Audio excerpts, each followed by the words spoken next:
Comment ça va? Comment ça va? Comment cela va?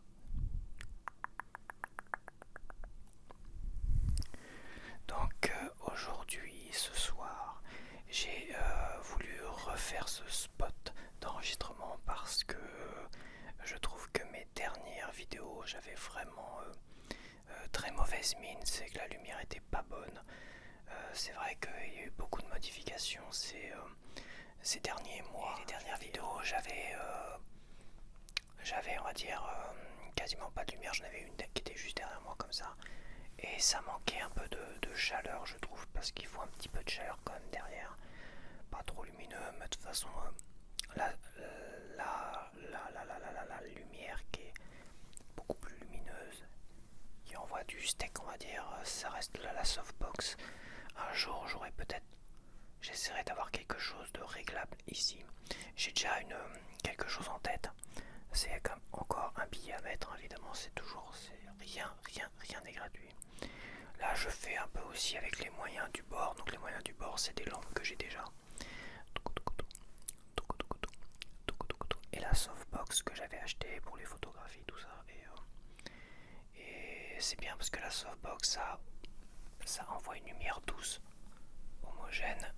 Donc c'est pas du tout agressif, c'est beaucoup moins agressif que la lumière du soleil, que la lumière extérieure directement sur la tronche. Mais il faudrait une softbox réglable. Ça serait pas mal. Et avec différentes couleurs, différents filtres, pour avoir une couleur un peu plus orangée, tout ça, j'aime beaucoup. Donc à voir, et Philips fait des trucs très intéressants. Mais comme la softbox de toute manière est beaucoup trop lumineuse, si derrière je mets un petit néon de couleur et tout ça, il sera comme bouffé par l'intensité de la softbox, donc ça sert à rien. Il faut vraiment quelque chose de réglable, d'assez même configuration, avec une homogénéisation, je sais pas si ça se dit, une homogénéisation de la lumière, quelque chose qui la rend la plus douce possible, mais pas aussi violent. Donc à voir. Il faut que je trouve vraiment mais pas que ça me ruine non plus. Il faut que ce soit vraiment, faut que ce soit quelque chose qui me coûte pas non plus les yeux de la tête. Donc là je fais des tests, donc je bouge un petit peu. Je bouge un petit peu pour voir si cette configuration là est bonne et pas mal. Parce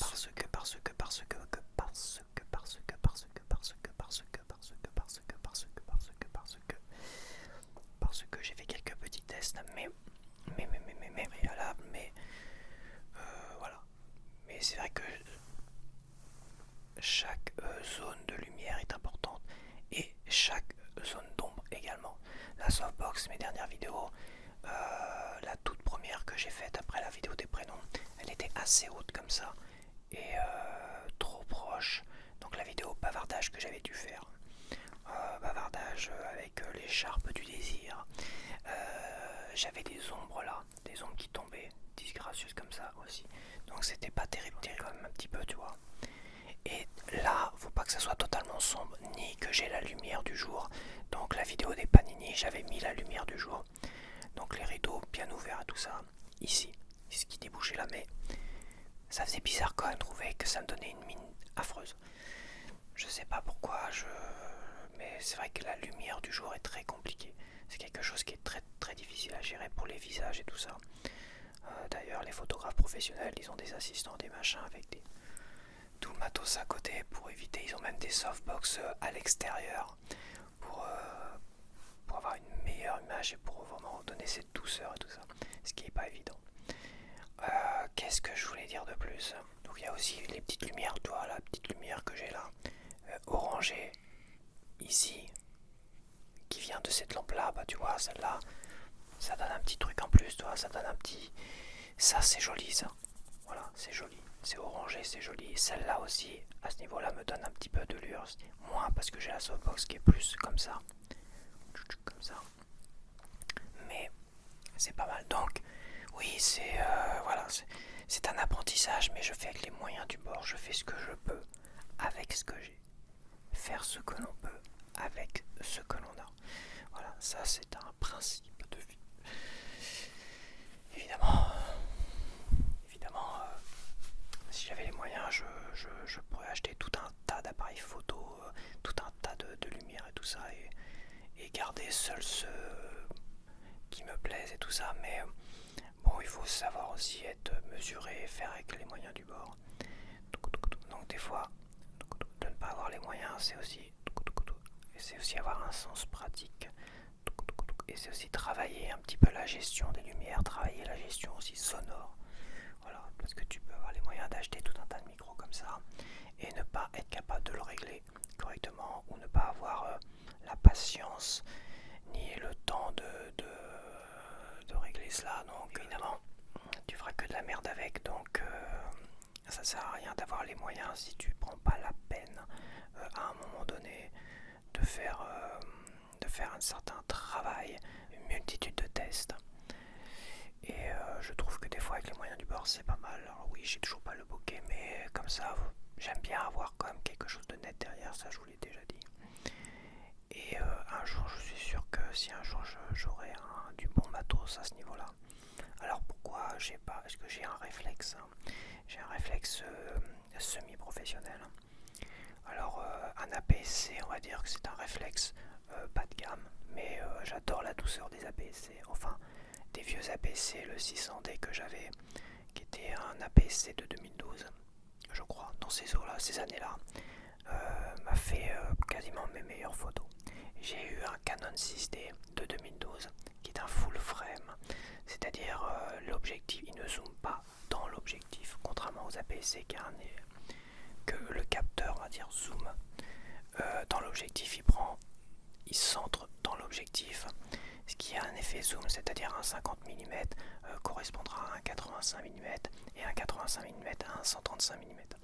Donc j'avais déjà mon 85 mm. Alors imaginez, j'avais l'équivalent d'un 135 mm sur mon APS-C. Et ça m'a fait quasiment mes plus belles photos, les plus douces, les plus incroyables. Et le centre de l'objectif, généralement, c'est le centre de l'objectif qui est de meilleure qualité par rapport aux bords qui sont légers, qui sont déformés. Le full frame, par exemple, il prend totalement l'objectif.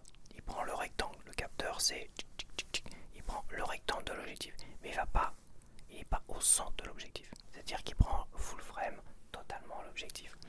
Donc le 50 mm correspond à un 50 mm, etc., etc. Donc on est là sur le full frame du haut de gamme. Et le Canon 6D, on va dire, c'est le premier appareil semi-professionnel parce qu'on est entre le haut de gamme et le bas de gamme. C'est-à-dire j'avais moins de fonctionnalités sur mon 6D que sur mon 600D. Mon 600D, j'avais l'écran amovible que tu pouvais avoir un retour, tu vois. Tu pouvais te filmer, te photographier et avoir un retour. Le 6D, non, j'avais pas ça.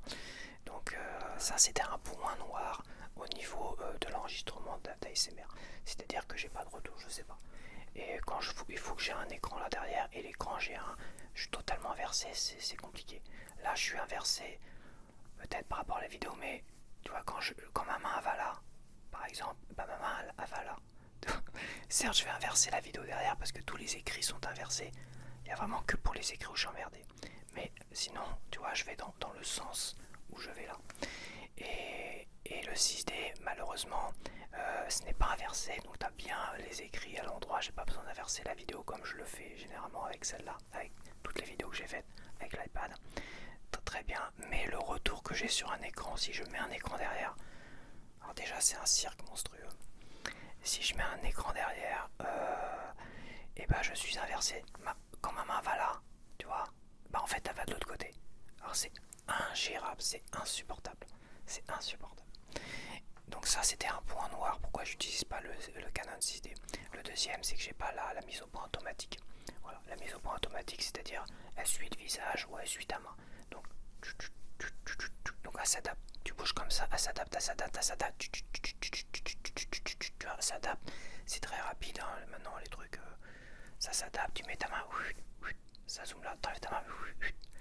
Donc ça c'est la mise au point automatique quand tu enregistres la vidéo. Donc ça je ne l'ai pas du tout. C'est-à-dire faut que j'essaie de trouver la mise au point parfaite avec un écran derrière Et j'ai une technique, mais le problème c'est que tu peux pas bouger. Tu dois rester statique comme ça. Et si tu as mis au point, si tu as une grande ouverture, si tu restes sur une grande ouverture pour avoir un très très joli bokeh derrière, le problème c'est que la zone de netteté elle est tellement fine que si tu bouges comme ça ou comme ça, tu vas dans une zone de flou en fait. Donc ça c'était le deuxième point négatif qui fait que... le troisième point négatif c'est qu'il n'est pas du tout fait pour ça. Et la qualité de l'image n'est pas terrible. Je le sais pour preuve, c'est qu'à un moment donné, pour me caler dans la mise au point, dans la ligne de netteté parfaite, je prends une photo d'abord et après j'avais fait des marques et tout ça. Et la photo, j'avais, avec la lumière et tout ça, j'avais vraiment une bonne qualité, une bonne mine. Comment dire, ça me mettait en valeur comme un bon réflexe, un bon réglage et tout ça. Avec la bonne lumière, ça met en valeur. Il y a aussi un travail à faire pour faire des bonnes photos. Là, ok. Mais à l'enregistrement, ça faisait un enregistrement un peu... Je retrouvais pas ça. Je retrouvais une image un peu dégueulasse, avec des visages déformés. Comme les... j'avais aussi un caméscope comme ça dans les mêmes années. Ça devait être un caméscope Canon que je n'ai pas du tout gardé. Parce que le retour caméra à l'écran, c'était nickel. Les réglages, le retour caméra était nickel. Et à l'enregistrement, j'avais quelque chose de totalement déformé. Voilà, j'avais pas ce que je voyais à l'écran. Et c'était quelque chose d'assez bizarre. Et en fait, c'est juste la mauvaise qualité du numérique. Et les appareils photo, c'est pareil. Les appareils photo ne valent pas l'argentique. Alors l'argentique, toutes les photos que j'ai d'imprimées, c'est des photos argentiques en fait. Même le bas de gamme, des petits machins, des petits appareils argentiques, ça faisait des meilleures photos flatteuses. Voilà, c'est ça, des photos flatteuses.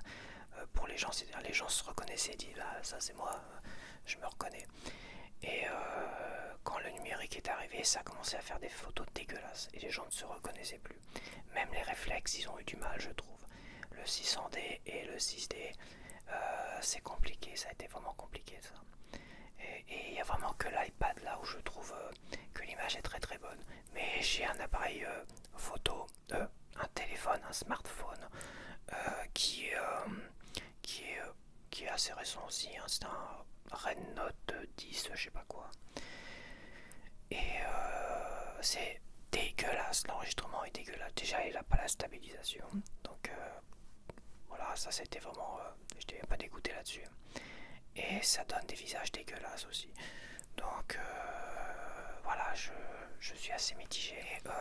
Maintenant, bon, évidemment, l'évolution est bien. Mais mon Canon 6D pour la photographie, il est nickel, le capteur est nickel. Pour l'enregistrement vidéo, et ben on est, je sais pas, il doit y avoir un petit logiciel qui est le même petit logiciel dégueulasse qu'il y avait sur les caméscopes à la con de ces années-là et qui donne une image dégueulasse, déformée, tout ça. Donc je sais pas comment ça fonctionne exactement, je suis pas spécialiste, mais j'ai des yeux pour voir. J'ai connu les réflexes argentiques parce que ma mère avait un réflexe argentique et j'ai plein de photos quand je suis adolescent avec un bokeh derrière, un bokeh en forme de spirale, comme on appelle ça. J'ai plus un appareil photo, alors je sais plus ce qu'elle avait, parce qu'on se l'est fait chourer, on s'est fait à un moment donné il était dans le coffre de notre voiture et on s'est fait fracasser le coffre de la bagnole, ils ont tout piqué dedans, dont cet appareil photo.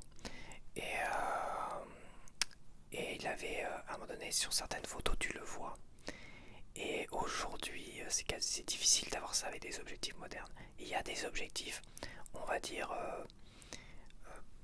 qui sont pas de grandes marques, mais de petites marques qui tentent de faire des objectifs avec des effets vintage. Et cet effet vintage, c'est un effet tourbillon comme ça derrière. C'est-à-dire que le bokeh, il tourbillonne comme ça. Et c'est très très joli. Et je sais qu'il y en a qui fabriquent des objectifs custom aujourd'hui, qui vendent ça comme c'est assez cher, hein. Je crois que c'est peut-être les 500, 600 euros, des trucs comme ça. Et pour retrouver ces effets vintage. Et là, je peux t'assurer que cet appareil photo, si je l'avais encore aujourd'hui, si j'avais pu le récupérer aujourd'hui, j'aurais continué à faire de l'argentique. Après, pour développer les photos, je l'aurais fait à l'ancienne, qui c'est une lumière rouge dans les j'aurais appris à le faire à l'ancienne. Une lumière rouge dans la salle de bain, tu vois, la lumière noire, je sais plus quoi. J'aurais appris à faire comme ça si vraiment je trouvais aucun magasin, mais je pense qu'il y a encore des magasins de photos qui font peut-être encore du développement argentique. Mais l'argentique, et j'avais discuté aussi avec un gars qui était pro, qui faisait beaucoup de photos argentiques, il me disait à un moment donné la même chose, avant que moi que j'ai des réflexes même numériques, je lui disais, pour moi le numérique c'est vraiment pas du tout flatteur. Quand tu te regardes dans la glace, faut pas croire. Quand tu te regardes dans la glace, c'est toi. T'es inversé, mais c'est toi. Et j'avais un bouquin de communication qui disait oui, mais gna gna gna, quand vous regardez dans la glace, c'est flatteur, mais faut pas vous y fier. Il faut prendre un caméscope, vous enregistrer, et ça, c'est ce à quoi vous ressemblez. Et ben, ça, non. Ça, c'est une connerie. Parce que les caméscopes argentiques, je connais également. D'ailleurs, il faudrait que j'essaye de récupérer mes enregistrements argentiques. On me voit adolescent avec des potes faire des pubs, faire les cons et tout ça, faire des sketchs et machin. Et faudrait que j'ai le câble pour récupérer tout ça. Mais certes, l'image n'était pas en haute définition sur ces caméscopes-là. Certes, c'est sûr. Parce que pour ceux qui connaissent un peu les VHS, eh ben c'était qualité VHS. Mais ce que tu voyais dans ta glace, tu le voyais en vrai, quoi. T'étais juste surpris de voir ton profil et te dire ah, mon profil là, je suis pas fan, quoi. Mais généralement le visage c'était flatteur, ça ressemblait à ce que tu ressemblais. Et les photos argentiques aussi, il n'y avait pas de surprise, hein. Les photos argentiques ça ressemblait à ce que je ressemblais. Mais le numérique, de là à croire que le numérique c'est la réalité, et surtout le début du numérique, hein, c'était une catastrophe, hein. Des gens qui nous font croire que ça c'est la réalité, alors que ça déforme les visages, ça te met pas en valeur. Peut-être pour certains ça les rend plus beaux. Moi ça n'a pas été mon cas, et pour beaucoup de gens ça n'a pas été le cas, et ça a été un drame. Et beaucoup de gens, à un moment donné, c'est terminé les photos, on prend plus de photos. J'ai l'impression que quand l'argentique est mort et que le numérique a commencé à se répandre, les gens ne voulaient plus du tout pris en photo, et que les photos de vacances et les photos de machin, ça n'existait plus. Et en plus on n'imprimait plus les photos en fait. On gardait ça sur les PC, sur les ordinateurs, sur les téléphones. Et au final,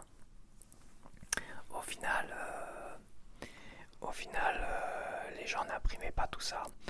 Et quand tu avais un bug sur ordinateur, parce que des bugs, il y en a eu énormément pendant les premières générations des ordinateurs qui se sont répandus, des ordinateurs de bureau, parce qu'à un moment donné, tout le monde pouvait avoir un ordinateur quand même. Et bah, il y avait toujours des bugs, des machins, il fallait reformater les ordinateurs et tu perdais toutes tes photos, quoi. Il y a des années de perdu en photographie dans le monde entier, je dis, dans le monde entier, à cause du numérique. Voilà, l'argentique en photographie, tout du moins, aurait dû continuer à vivre.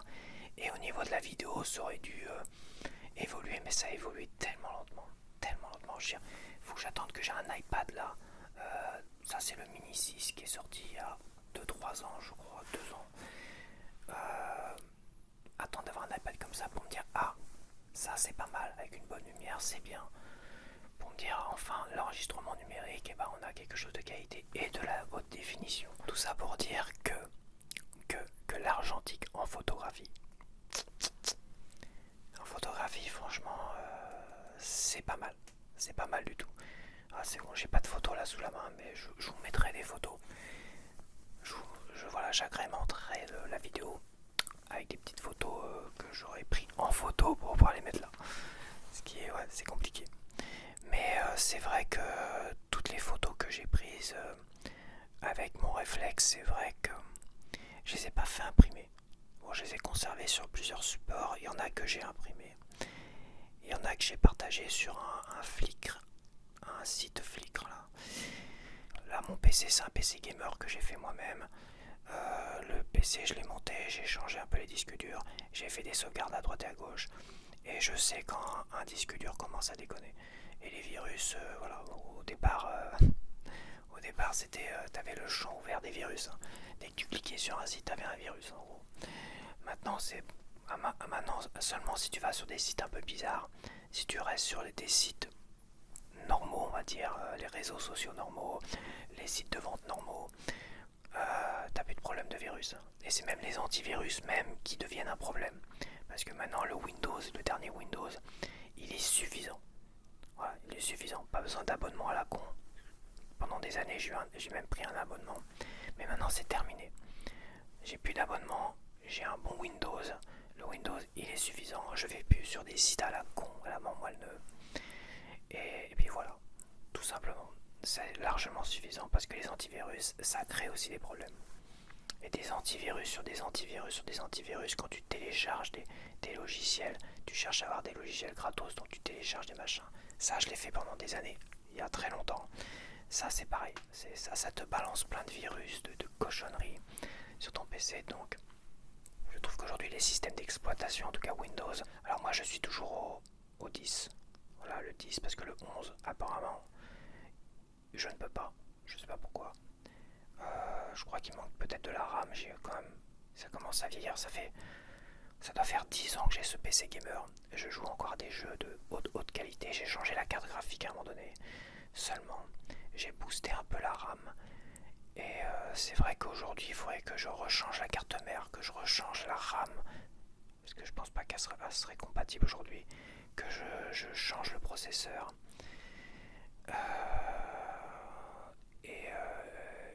Et sûrement la carte graphique, parce que déjà, peut-être la carte graphique également, pour avoir la 4K, me voir la 4K pour l'instant.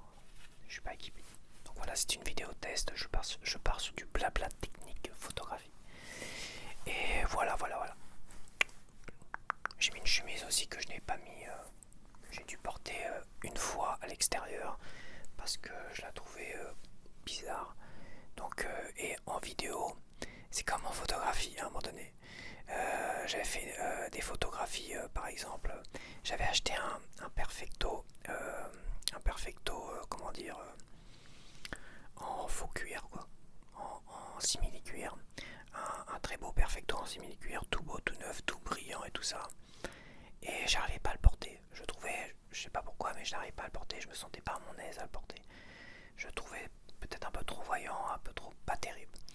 Et j'ai fait une séance photo avec une modèle amatrice que je mettrai peut-être les photos, une modèle amatrice, et je lui ai mis mon perfecto, ma chemise, des fois ma cravate et tout ça. Donc je voulais un mélange un peu côté sexy, femme, mais aussi avec des vêtements un peu masculins, donc un perfecto pour donner un côté un peu rock'n'roll. Et aussi j'ai été photographié dans un lieu que je connaissais.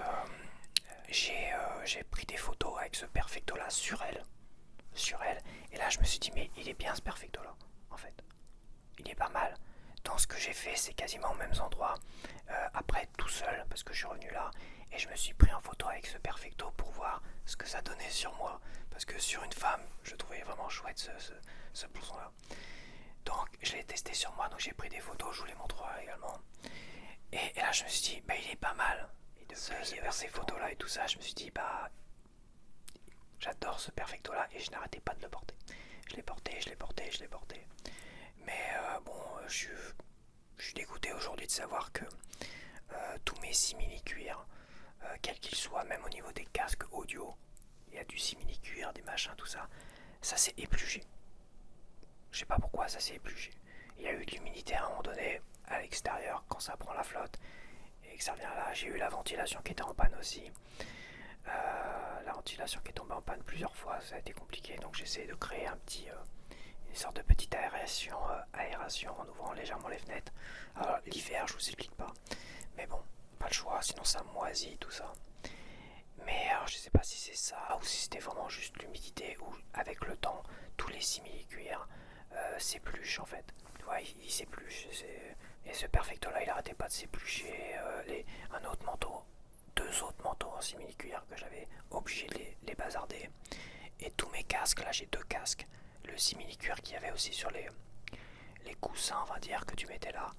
Pareil, à un moment donné, ça s'épluchait, ça tombait, j'en avais partout sur les vêtements, sur les cheveux. Et voilà, donc c'est dommage, j'aimais beaucoup ce blouson là. Je l'ai peut-être pas encore jeté, mais il n'y a rien à faire quoi. Il n'y a rien à faire. C'est vrai que le cuir c'est increvable. J'avais un cuir, j'avais déjà raconté, qui moisissait. Il y avait de la moisissure verte et tout ça dessus, mais il était increvable, il s'épluchait pas quoi. Et il avait toujours de la classe là. Cette chemise là, je vais voir si cette chemise là, je me dis, ah, elle est bien, peut-être que je la remettrai. De la crème de mes chemises au niveau banderie, c'est-à-dire sur cintre. Et sinon, bah, je la replie, je la remets dans l'autre. Donc là, c'est bien, ça me permet de tester un petit peu, tu vois.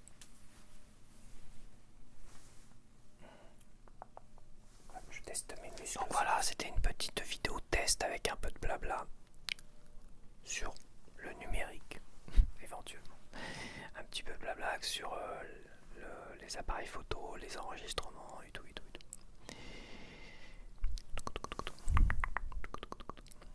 Donc, je vais peut-être pas faire une trop longue vidéo.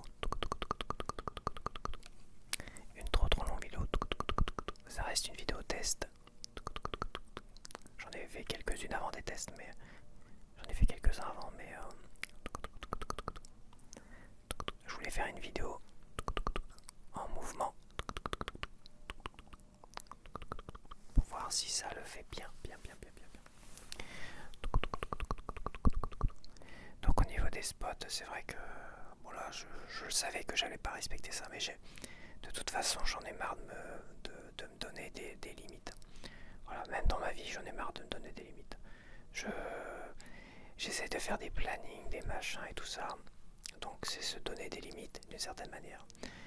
Parce que si à un moment donné tu fais un planning, imagine tu fais un planning tous les jours, tu fais ton petite liste de choses à faire, tu vois, sur iPad, ce que j'ai fait aussi. J'ai fait tellement de choses de toute façon, tellement de planning, tellement de machins, j'ai été chercher sur des techniques pour essayer de gestion, pour essayer d'être le plus productif possible dans ma vie. Ça a toujours foiré. Et ouais, c'est compliqué, je pense que je suis pas fait, je pense, sincèrement, pour être dans une routine, dans quelque chose de rigoureux. Je suis pas fait pour ça, quoi. J'ai l'impression. Je saurais pas quoi faire d'autre pour vraiment arriver à être productif. Des fois, je suis motivé, là, je suis ultra productif. J'ai une idée en tête et j'y vais à fond les ballons. Mais voilà, peut-être un manque de motivation, je sais pas. Mais bon, les plannings, les machins, les listes de choses à faire tous les jours, à un moment donné, ça fonctionne. Et puis à un moment donné, bah ça je le fais pas, je le ferai demain. Et ça je le ferai demain. Et puis à un moment donné, quand tu tiens pas du tout tes engagements au niveau des plannings et tout ça, et bah tu arrêtes parce que ça sert à strictement à rien. Donc t'en fais le moins possible finalement. Et tu perds un temps des fois à noter et à réfléchir, bon, comment je vais faire ma semaine. Alors le ménage c'est là je vais faire ça, je vais faire 2 heures de ça, 3 heures de ci, 3 heures d'écriture, là je vais essayer d'enregistrer une vidéo d'ASMR, patati, patata, là je ferai bien un petit peu d'agencement pour changer un peu ci ou ça. Et en fait, la contrainte, en fait ça devient une contrainte pour moi, et ça va être de noter, de faire des plannings. C'est quelque chose qui me pousse à ne rien faire en fait. En fait, vaut mieux pas que je fasse de planning. Mais si j'attends que le temps passe, et ben je ne fais rien non plus. Donc tu vois, je suis pris entre ma fainéantise naturelle et ma fainéantise sous contrainte, toi, où je dis voilà, non, j'ai pas envie qu'on me donne d'ordre en fait. Et c'est moi qui me donne des ordres sur un planning, mais j'ai pas envie que même moi je me donne d'ordre. Donc allez hop, fainéantise, c'est mon caractère qui est comme ça. C'est vrai que s'il y en a un d'entre vous qui a la solution, dans mon cas, qu'ils me le disent, parce que la solution miracle, je l'ai pas.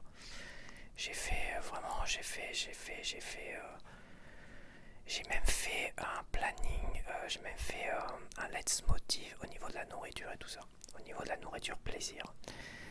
À un moment donné, je me crée une sorte d'argent de poche. Alors c'était évidemment sur iPad et j'ai fait un truc sur iPad et je me suis dit, si j'écris 500 mots par jour, c'est 1 euro d'argent de poche pour dépenser, en gros 1 euro d'argent de poche pour dépenser dans des plaisirs, des gâteaux, des petits déj, des machins, voilà. Mais vraiment tout ce qui était sucré et plaisir, sandwich, bière, tout ce que tu veux, c'était plaisir machin. Donc je fais une bonne séance de vélo, un petit euro, tu vois. Je fais un bon gros coup de ménage, un petit euro, tu vois. Je me crée un argent de poche virtuel.